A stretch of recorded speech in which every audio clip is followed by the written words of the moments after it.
Podcast Maracas. E hoje o podcast tem tudo para ser polêmico e engraçado, porque eu tô aqui com ele, Renato Pereira da Rocha, o Renatão da Ceará Amor. Fala aí, Renato. E aí, Edson, satisfação estar aqui, certo? Gravando esse podcast com todo mundo aqui que vai assistir. Eu tenho certeza que a gente vai dar um entretenimento bom para vocês aí, certo, galera? Então é isso aí, roda a vinheta e vamos ao podcast. Podcast Maracas.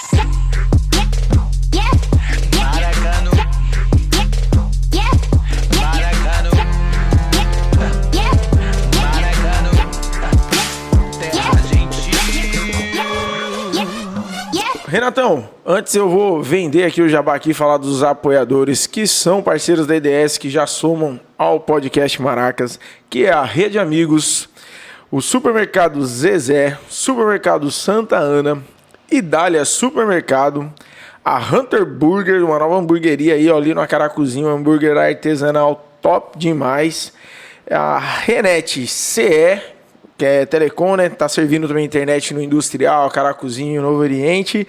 E a Force Man Nordeste, produtos de barbearia. Show de bola? Vamos aqui então, né? Saber um pouco mais aí desse amor louco que esse cara tem pelo Ceará, pelo futebol em si, né, mano? Posso falar assim, você ama o futebol ou seu amor pelo Ceará é além?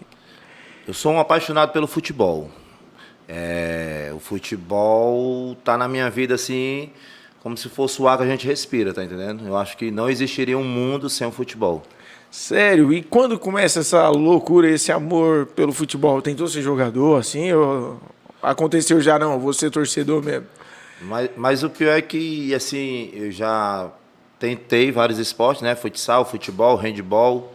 Mas desde pequeno, não sei se eu sempre tive esse espírito de liderança e minha paixão sempre foi torcida.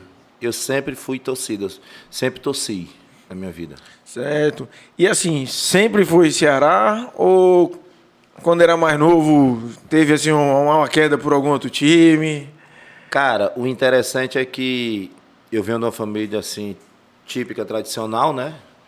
Que eu tinha que ser tudo do jeito que o meu pai e minha mãe queria. E toda a minha família é torcedora do rival, do Lion, né? E... Não pode falar o nome, não? Não, capital do Ceará, é daí pra cima. E assim, cara, foi interessante porque todos eles torciam, né? E tinha um tio meu que torcia pro Ceará, faleceu agora esse ano de Covid, que Deus o tenha, infelizmente, né? Levando várias vidas. E, cara, ele torcia Ceará, eu morava vizinho à casa dele e via. Eu pequeno, via ele indo pro estádio e voltando. Com a camisa no ombro, às vezes quando o time perdia, ele levava um rádio bem grandão. E aquilo ali chamava a minha atenção, tá entendendo? Eu tinha na minha cabeça que quando eu crescesse, que eu tivesse a idade dele, que toda criança pensa isso, não, quando eu for maior, quando eu for maior. Então eu tinha esse pensamento, que quando eu crescesse, que eu fosse maior, eu seria igual ao meu tio, que ia ser torcedor do Ceará. Quer dizer, você estava num lar ali de pessoas assim, pra capital do Ceará, vou te respeitar aí, ó, tá vendo? Pular. Mas eles não eram tão ativos, não iam pra campo, não tinha esse movimento? Você não ia pro seu pai pra campo, curtir? Não. O meu pai me levou uma vez pro estádio quando eu tinha 11 anos. Meu pai detesta futebol. Meu pai detesta futebol. Aí quando eu tinha 11 anos, meu irmão 12, ele levou a gente pro Castelão. Como meu irmão gostava do Fortaleza, né? Tive que falar o nome agora aqui para ficar interessante quando for fazer. Editar, né? E eu, torcedor do Ceará, o meu pai ficou o primeiro tempo na torcida do Ceará e o segundo tempo na torcida do Fortaleza. Naquele dia ali, mais ainda, eu quis torcer Ceará. Por quê? Porque eu não tive a oportunidade de comemorar o gol. Porque na hora que o Ceará fez o gol, a gente estava na torcida do Fortaleza. Ixi, mano. Tá entendendo? Então... Eu fiquei com aquela sensação assim dentro de mim. Aí, quando eu tinha 17 anos já, eu consegui um emprego. Era meu primeiro dia de emprego, eu estava fazendo um teste. Aí o cara me deu 1 hora de almoço. Vou até falar o nome aqui que não existe mais a loja. Shopping dos Importados. Aí, quando foi na hora do almoço, eu saí. Aí, um colega meu, João Paulo, que é inclusive padrinho da minha filha, disse assim, vamos pro jogo? E eu acabei indo pro Castelão, meu pai e minha mãe jurando que eu estava no trabalho. Na volta, o ônibus que ia trazer a gente quebrou. Eu acabei chegando em casa quase meia-noite, mas nesse clássico o Ceará ganhou de 1-0. E pronto, ali eu pude viver o meu primeiro dia de torcedor. E o emprego? Perdi. O cara não quis mais me ver nem pintado de ouro lá, porque eu não dei satisfação nenhuma. Mas... Caracas, mano. E o interessante é que desse jogo, como eu tava de calça, todo arrumado, calça social, sapato social, cheguei lá na casa do meu colega e ele me emprestou as roupas que tinha lá, tá entendendo? E eu tive que ir com um sapato vermelho, um calção azul e uma blusa branca. Por aí você tira. Só pra ver o Ceará. Eu acho que foi a primeira vez na minha vida que eu vesti roupa com essa tonalidade, combinando. Vermelho, azul e branco. E foi para ir pro primeiro jogo que eu pude do Ceará. Caraca. E você é maracanauense?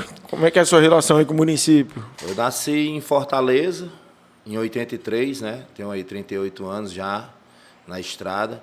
E a gente se mudou para Maracanã em 94. E meu primeiro voto foi em Maracanaú. Terminei minha escolaridade do ensino médio em Maracanaú. E aqui eu criei raízes que minha filha nasceu em Maracanaú, meu filho nasceu em Maracanaú. E aqui eu criei raízes que eu não quero mais tirar daqui. E você tem um relacionamento tão bom com o município que a sua segunda paixão é azul. É, azul e branco, é o Maracanã. Quem me conhece sabe disso. Eu costumo brincar e dizer que o Maracanã funciona na minha vida como se você conhecesse a sua esposa, a mulher da sua vida, e ela tivesse um filho. Tá entendendo? Que não é seu, mas você aprende a amar, como se você fosse pai. Foi o Maracanã na minha vida. Porque eu já amava o Ceará, enlouquecidamente. E quando eu vi ser criado um time do meu município, eu botei na minha cabeça, eu vou torcer esse time vai ser minha segunda paixão. Legal. Vou amar como se fosse um filho... Filho adotado. Pronto. E desde o primeiro jogo do Maracanã, que foi lá em 2005, que a gente leva ônibus com torcedores, independente de onde seja, porque a gente ainda não tem casa, né, para jogar. E quando pode ter torcida, a gente mete as caras e arranja ônibus, pode ser o interior que for. Já foi para todo o interior do Ceará, atrás do Maracanã. Mas aí, sua maior experiência aí na torcida foi com a torcida do Ceará ou com a torcida do Maracanã? Aquilo que marcou sua vida? Cara, é interessante, assim, minha história com as duas torcidas. Porque a gente aí, na Ceará Amor, eu consegui o auge como torcedor, que é você ser puxador da Ceará Amor. Em 2009 eu consegui esse feito, quando o grandioso Giovanni aí decidiu se aposentar. Ele me deixou no lugar dele, puxando a torcida. Para quem não sabe, o puxador é aquele cara que fica com a camisa diferente, puxando as canções. Aquela música que você vê chegando no estádio, ou você que assiste em casa, que escuta a torcida cantando, é o puxador que começa. Fazer aquela festa bacana. Aí na ocasião ficou eu e o finado Luiz André. Nós dois éramos, aí o Marinho chegou. Aí, em 2010, aconteceu de eu fazer a minha primeira promessa com o Ceará e eu tive que abandonar, tive que largar. Na promessa estava abandonar? Como é que foi isso aí? É porque em 2009 a gente estava jogando pelo acesso, né? E eu tinha feito a promessa que se o Ceará subisse, eu ia passar um ano sem ir para jogo. Mas aí essa promessa não rola, velho. Como você faz uma promessa que vai te afastar do negócio? Mas o pior, cara, é que eu fui tão abestado que assim... Só pra negociar com o Santos. A gente estava em Campinas, debaixo de uma chuva grande, e o Ceará estava empatando de 1-1. Se no outro jogo lá, o Ceará não conseguisse ganhar esse jogo aqui, no outro jogo a Portuguesa vencesse por 2-0, quem subia era a Portuguesa, mano. E eu me ajoelhei lá no campo, debaixo de chuva, e disse que se o Ceará subisse, eu passava.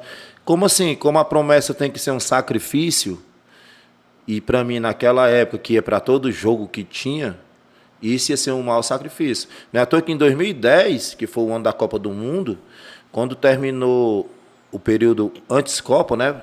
Pré-Copa, né? O Ceará era o líder.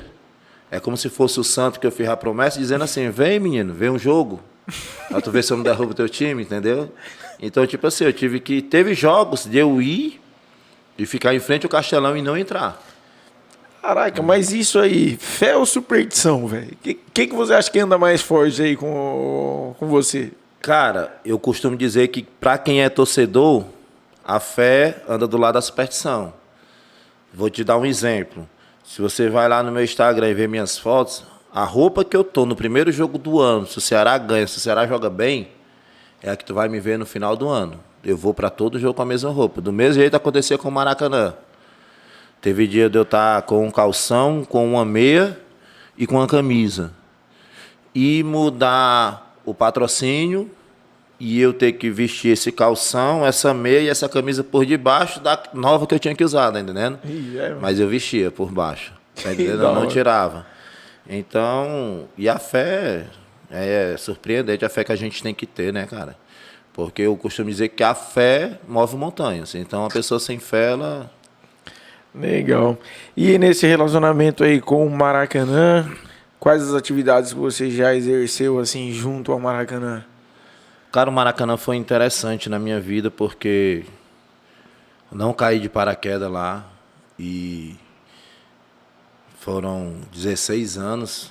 É muito difícil você ver alguém saindo da arquibancada e indo para dentro do vestiário, tá entendendo? E eu tive essa oportunidade. Hoje eu tenho uma visão totalmente diferenciada do futebol. Antigamente, quando eu via o cara chutando uma bola lá no segundo pau, procurando alguém para entrar no gol com bola e tudo, né? Eu da arquibancada eu era só torcedor, aí vinha aquele palavrão, né? Esse cara é burro, ele é cego, ele é doido, tá vendo o gol desse tamanho, o cara chuta. Só que hoje eu sei que ele chuta ali naquele canto ali na intenção de alguém chegar para finalizar a gol. E eu aprendi a respeitar todos os funcionários do clube. Legal. Porque hoje, eu vivendo como eu vivi, né? Tive essa experiência magnífica que foi dentro do futebol, eu percebi que todos são importantes. Do cara que tá ali abrindo o portão para tu entrar, para a pessoa que faz a comida, para a pessoa que lava a roupa, a pessoa que enche a garrafa d'água. Para aquele cara ali tá fazendo aquele gol. Ontem teve uma final de Eurocopa.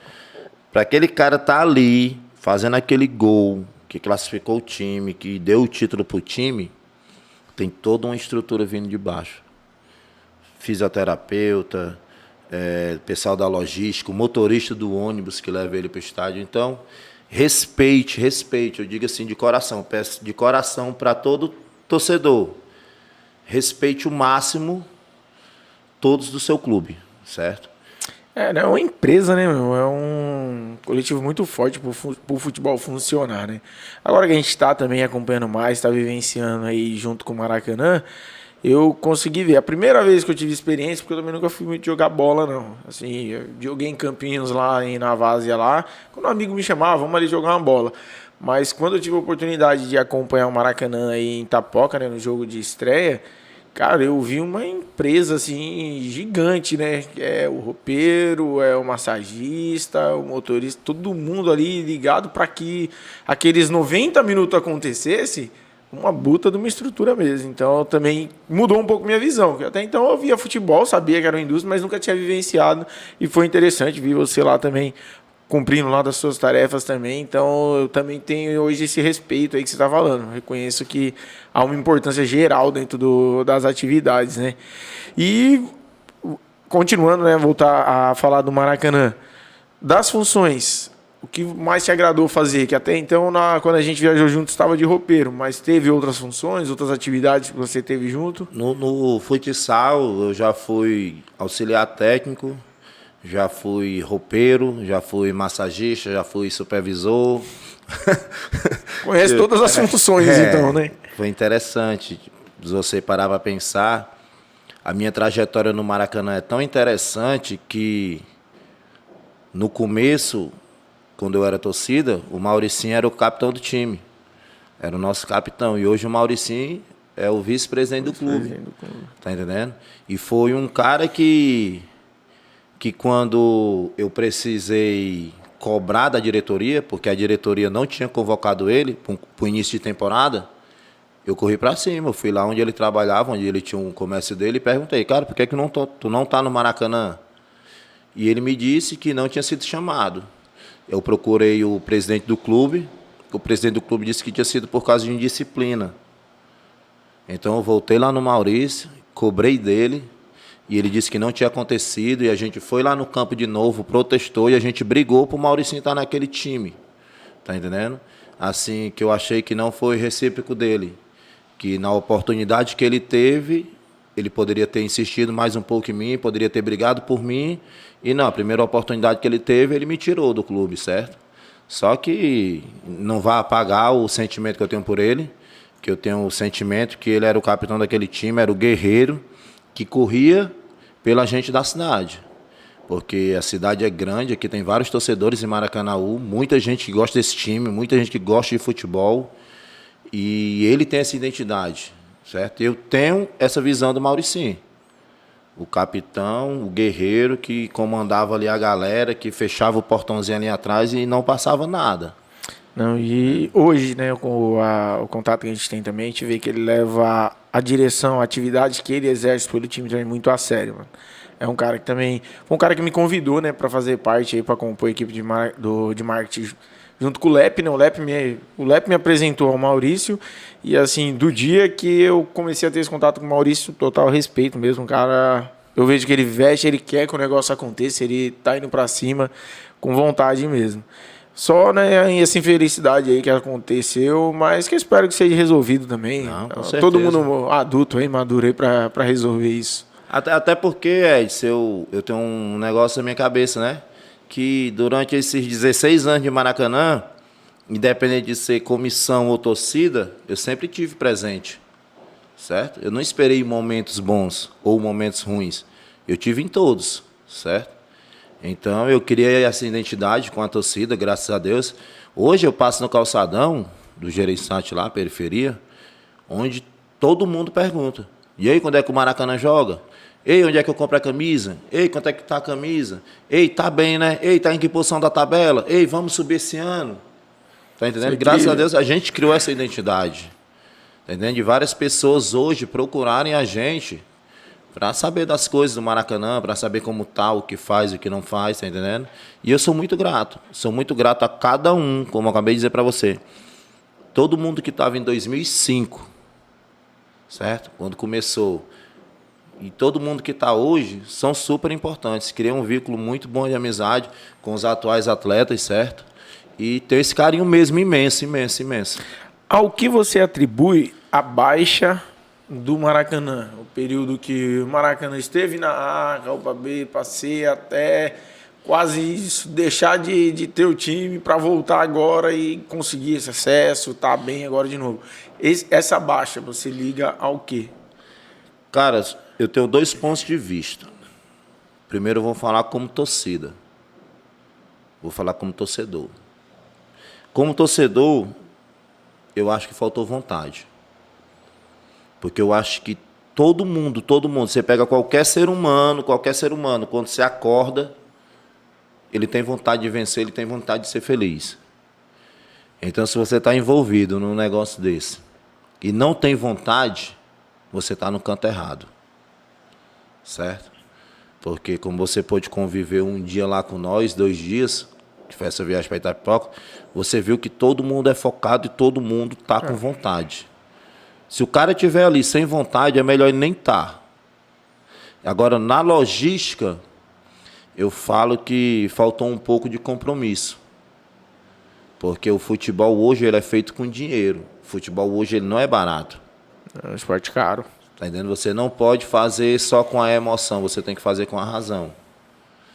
Então, eu acho que faltou, juntando os 2 pontos, né? Faltou vontade e faltou compromisso da galera que estava assim na frente, cobrar mais, exigir mais, tá entendendo?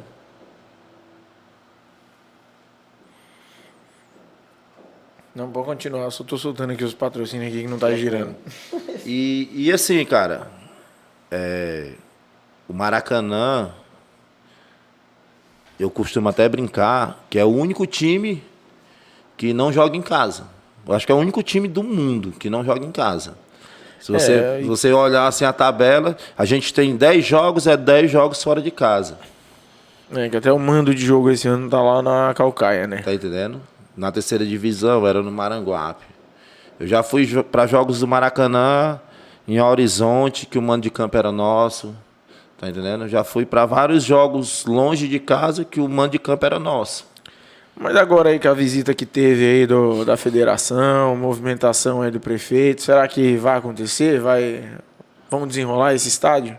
Cara, a expectativa de todo maracanauense é esse, né? Do amante do esporte, do amante de futebol que nem eu. Eu costumava até brincar com os meninos que seria difícil para mim, como funcionário do Maracanã, ver uma inauguração daquela e não estar na arquibancada. Porque eu ia ter que estar nos bastidores, né? Eu ia ter que estar no vestiário, com o time, com isso, com aquilo. Mas assim, ninguém sabe, amanhã pertence a Deus, né? Ano que vem pode ser novos gestores, como não, daqui a 4 anos, ninguém sabe. Mas pelo que você conhece da atual administração, que do Roberto Pessoa, você acha que pode sair esse estádio aí? Você acha que tem vontade, pelo menos, envolvida aí para que saia? Eu vou chutar aqui agora e pode até virar meme, certo? Pelo que eu vou dizer aqui agora. Eu creio que esse estádio aí é inaugurado ano que vem com o jogo de Copa do Brasil. Ano que vem com o jogo de Copa do Brasil. Maracanã classificado. Maracanã esse ano vai jogar Fares Lopes, se Deus permitir, vai conquistar o título. A gente vai ganhar essa vaga da Copa do Brasil e ano que vem a gente está inaugurando o estádio num jogo de Copa do Brasil. Vamos lá, né? Se o Renatão for pé quente mesmo aí, já teve promessa pra isso aí? Eu, como torcedor, eu faço uma tatuagem do Roberto Pessoa aqui, do lado do Lisca. Eu já ia falar dessa história da tatuagem. Entre promessas, agora está registrado aqui no podcast Maracas que se inaugurar o estádio do Maracanã no jogo de Copa do Brasil, o Renato faz a tatuagem do Roberto Pessoa. Tá registrado, hein? Do lado do Lisca ainda, lado hein? Do Lisca, bem aqui assim, ó. Cara, mas aí, conta essa história aí do Lisca aí pra gente, vai. Teu espaço, viu, Roberto? Ó, cuida. Cara, o Lisca foi interessante. Porque assim, ó, 2014, o Ceará foi bem na Copa do Nordeste. Foi excelente o Ceará. O Ceará só perdeu uma partida na Copa do Nordeste, em 2014. E foi pro Sport lá fora, de 2-0. Cara, e foi um jogo que eu não pude ir. Então eu botei na minha cabeça, cara, o Ceará não foi... Coisa de torcedor, né? O Ceará não foi campeão por causa de mim. E você não foi lá? Foi o único jogo do Ceará que eu não fui. Aí quando foi no começo de 2015, eu trabalhava numa empresa e pedi as contas da empresa. Fiz um acordo com o meu patrão para receber o dinheiro, o seguro-desemprego. E recebi e fiz a promessa que eu ia para todos os jogos do Ceará na Copa do Nordeste, em 2015. E o Ceará foi campeão da Copa do Nordeste em 2015. Então eu botei na cabeça, invicto, né? Eu botei na cabeça, no começo do ano eu falei que eu ia parar de fumar, porque eu fumava 2 carteiras de cigarro por dia. Eu vou parar de fumar e o Ceará vai ser campeão. Eu parei de fumar, o Ceará foi campeão. Então eu botei na cabeça que tudo que eu prometesse e cumprisse, eu ia ser atendido. Aí o tempo passou, né? 2015 o Ceará jogou para não cair no Brasileiro. O Lisca chegou aqui faltando 7 rodadas. Tinha que ganhar os 7 jogos. E a gente conseguiu escapar. Não ganhou os 7 jogos, mas com a combinação de resultados a gente conseguiu escapar. Quando foi em 2018, né, a gente teve um péssimo começo de Campeonato Brasileiro. Eu acho que daqui a 100 anos não vai acontecer isso. Em 10 jogos a gente tinha 2 pontos. Vixe, quase igual São Paulo esse ano. Tava complicado, muito complicado mesmo. Aí o que é que acontece naquele ano? Quando foi ter uma Copa, né? Teve a parada aí para a Copa. Pra Copa. E o Lisca veio. E eu brincando com o meu patrão, o André Esquinazzi, estiver assistindo aí agora, viu? Tô mandando esse alô. Torcedor do Lion, ele. Fanático. Aí a gente subindo no elevador, ele olhou para mim e disse assim: tão bem agora, né? Trouxeram o Lisca. Eu olhei para ele e disse assim: pois se eu disser para tu que se ele livrar o Ceará, eu faço uma tatuagem aqui com o nome dele. Mas você toma essas decisões pensada ou não? No impulso mesmo? No Foi impulso, no impulso? foi no Você impulso. falou... E, cara, Quando o Lisca chegou, a gente estava 4 pontos atrás do 19º colocado. Quer dizer, Tu tem nas noção que é isso? porcentagem aí, a chance de sair era pouca. Se a gente ganhasse 4 partidas encarreadas, 4 partidas consecutivas, a gente ainda estava na zona de rebaixamento. Então, não tinha como ter uma reação. É tu nadando contra a correnteza mesmo e vindo mais água vindo. Era o Ceará naquele ano. Em nenhum momento eu deixei de acreditar. Teve um jogo, Ceará e Bahia, que eu achei fundamental, dentro de casa. Ceará na zona de rebaixamento, precisando dos 3 pontos. Ceará perde 2-0 pro Bahia no PV. Tava eu e meu filho, que eu não perdi nenhum jogo, né? E eu postei, eu acredito. Inclusive o Paulinho, grande amigo meu, que torce Lion também, vereador de Maracanaú, comentou, e eu tenho lá essa foto comentada por ele. Tem o print ainda. Ele perguntando assim, você acredita em Coelhinho da Páscoa também? E por incrível que pareça, o Ceará saía daquela derrota de 2-0, quase rebaixado, para pegar o Flamengo no Maracanã, líder do campeonato. Lá no Maracanã, o Ceará ganhou de 1-0, gol do Leandro Carvalho. E a gente viajou para o Paraná e venceu o Paraná também, por 1-0 de novo. Então, tipo assim, quando voltou para casa, já foi com outro espírito. Já dá um ânimo, né? Já, entendeu? Opa. Você ganha 2 jogos fora. Aí pronto, filho. Quando jogou a última rodadazinha que viu que não caía mais, no mesmo dia, foi um jogo do Sport, se eu não me engano, que o Sport tinha que vencer, o Sport acabou perdendo e foi rebaixado. No mesmo dia eu fui lá, fiz a tatuagem. E no dia do último jogo do Ceará, o Ceará não tinha mais perigo de cair. Eu já estava lá no estádio com a tatuagem feita já, porque promessa é dívida. Né? Mas e aí, cara, você já conheceu o Lisca pessoalmente? Já mostrou a tatuagem para ele? O pessoal do Sport TV veio, fez uma reportagem, né, comigo, com o Lisca. Veio também um pessoal da Copa do Brasil, do Esporte Espetacular. Eu tenho esses vídeos todos guardados, tá entendendo? Cara. Ele é um cara muito humilde, assim, no meu ponto de vista como pessoa, né? Eu não sei como profissional, não tive o prazer de conviver, de trabalhar com ele, mas ele como pessoa é um cara muito humilde. No dia lá ele estava com um texto que a esposa dele escreveu para ele ler para mim, tá entendendo? E agradecimento. Legal. E assim, eu só tenho a agradecer aquele cara, porque muita gente fala, não, título de escapamento, tipo, mas tipo assim, a gente hoje pode olhar para o nosso rival e dizer que a gente nunca jogou uma Série C.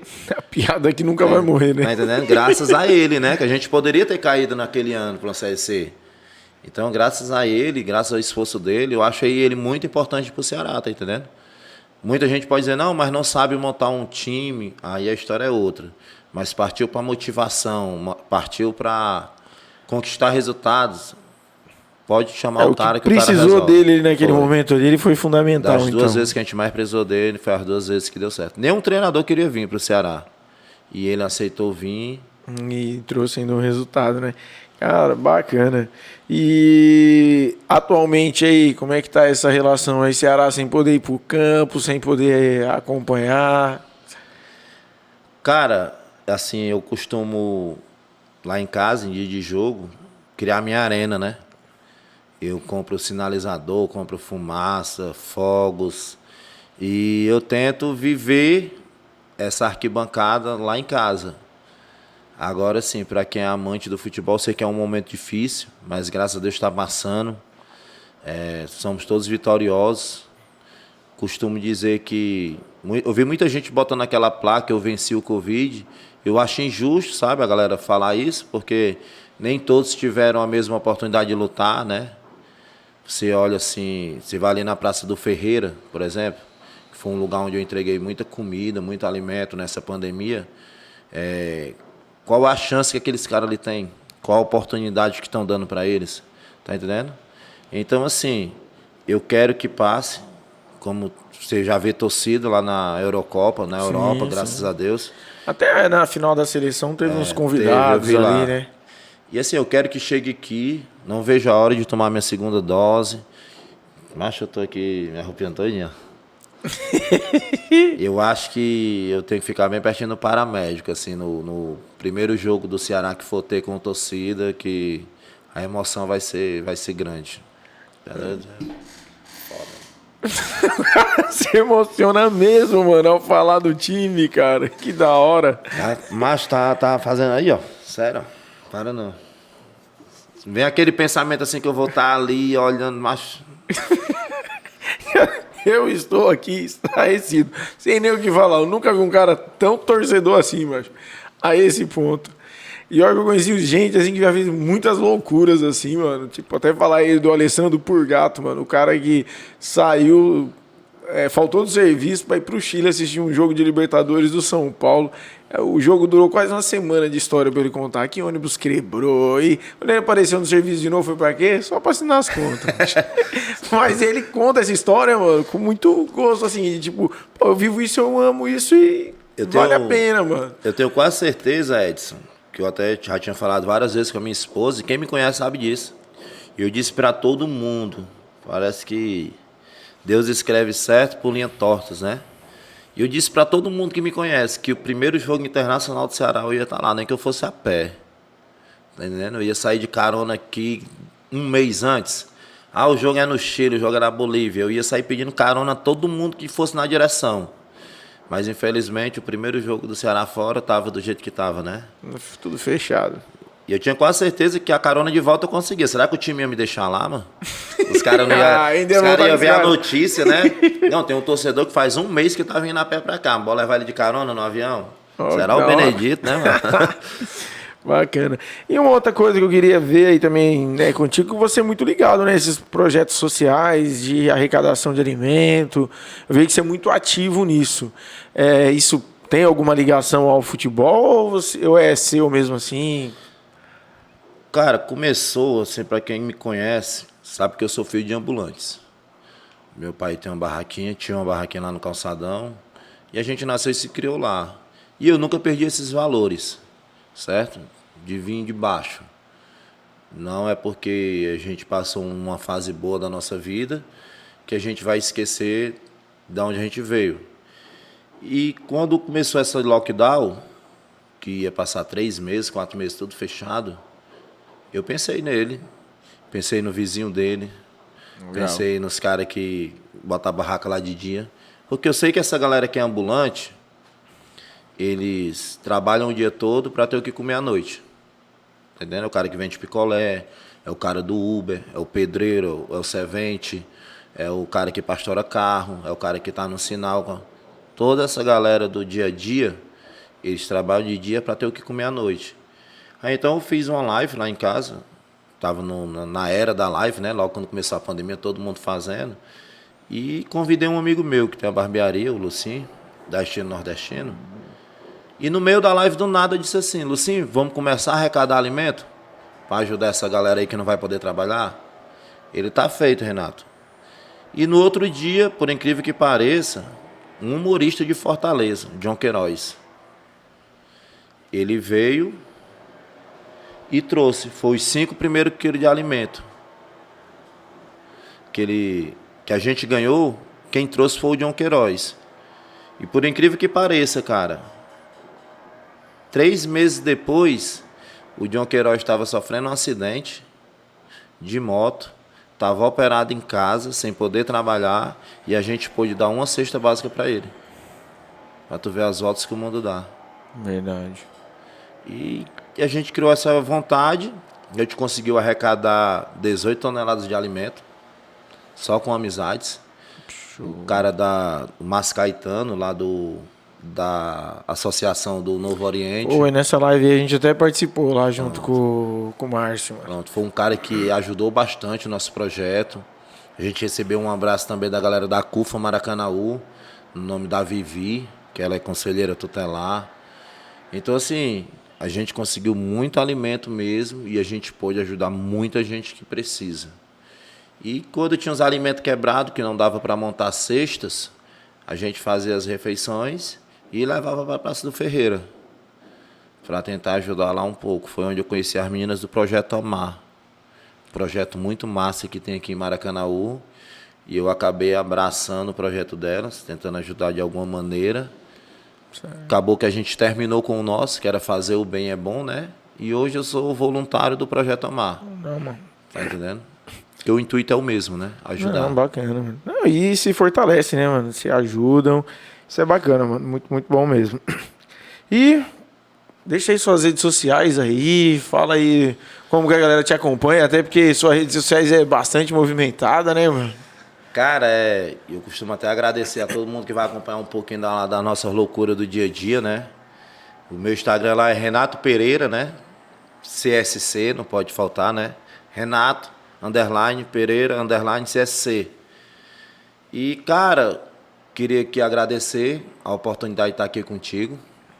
Queria desejar aqui o meu muito boa sorte a todos que fazem o Maracanã, que a gente possa botar esse time na elite, na espera de dias melhores, né? Que é o local onde ele tem que estar e não pode mais sair de lá, se Deus permitir.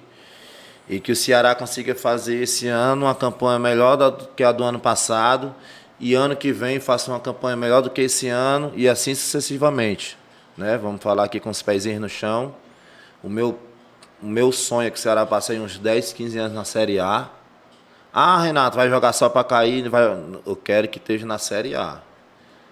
Quer a Libertadores agora? Não quero, sou sincero em dizer, porque eu sei que a gente não vai ter planejamento para isso, sem torcida. Tá entendendo? Mais para frente, a gente pode pensar nisso. Hoje, se a gente vai para uma Libertadores, eu creio, meu ponto de vista como torcedor, que vão querer montar um time de estrelas, que não vai ter dinheiro para pagar, e ano que vem a gente é um Cruzeiro, um Botafogo, um Remo, um Paysandu da vida, tá entendendo? O risco até de quebrar, né? Ao invés Entendeu? Então é com os pés no chão sempre. Tenho fé em Deus que esse ano o Maracanã vai ser campeão da segunda. Maracanã, Ceará, tudo nosso, que não for nós toma. Cuida. E a Império Azul? Império Azul. Quem quiser se achegar a Império Azul? A gente tem um grupo de WhatsApp, né? Tem o Instagram da Império Azul. Não é eu que administro, é um integrante, porque eu sou o presidente da torcida. Mas aí tem o cara que cuida do marketing, tem um cara que é do patrimônio, tem um cara que é da bateria e assim sucessivamente. Se você quiser adquirir aí produtos, né, da Império Azul, entra aí, chama aí no direct, que a gente vai tentar agilizar o mais rápido possível. Falou. Se precisar de produtos do Maracanã, é EDS Comunicações. Viu? Mandei o número do Edson aí para um bocado de parceiro meu, não sei se a galera perturbou ele. Valeu, Renatão. Obrigadão mesmo aí pela presença. Show de bola, mano. Muito bom. Satisfação imensa, viu, cara, em estar aqui. Várias celebridades de Maracanã já sentaram aqui nessa cadeira, né, cara? E é pra isso que o podcast existe, mano. Pra galera ficar conhecendo. Eu espero que através do podcast a galera que curte Ceará e curte Maracanã já comece a acompanhar o Renatão aí, saber ficar por dentro de tudo que tá rolando. Tamo junto. Falou. Valeu, pai. Já era, mano.